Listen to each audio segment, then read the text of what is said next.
Hi everyone, welcome to the Earth Science Regents Review podcast series created by Hommocks Middle School Earth Science Department.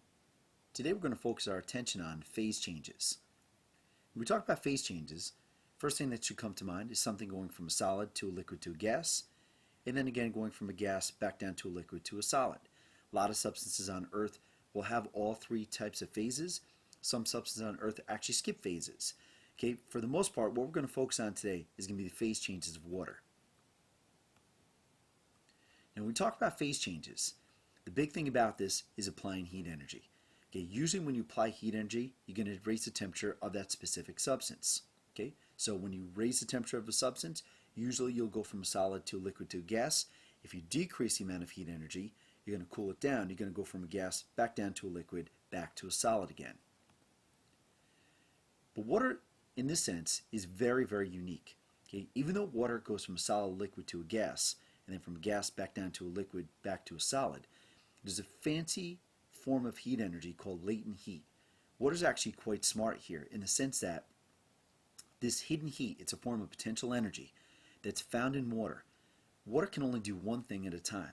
It knows when to apply heat energy to change its temperature, and it also knows when to apply its heat energy to change its phase. So when you look at water and you go through the whole phase changes with the water, you'll notice that water can only do one thing at a time, either change its temperature or change its phase. It can't do two things at once. Now our unit of heat here that we're going to be talking with is what we call a joule, and that's going to be the unit of heat energy that we're going to be applying here in regards to the four basic phase changes of water. Now the first type of phase change is what we call melting, and all this information is going to be found within your reference table. Okay, this information that we're giving to you is going to be found on page 1. So when we talk about melting, you're taking a solid, changing it to a liquid. There's going to be a latent heat gain, just means that energy from the atmosphere is going to be taken in, and the amount of heat energy required is an additional 334 joules per gram. So the latent heat energy here is going to be taken in the form of heat energy called a joule, 334 joules per gram. Then we go to freezing. This is going to be a liquid to a solid.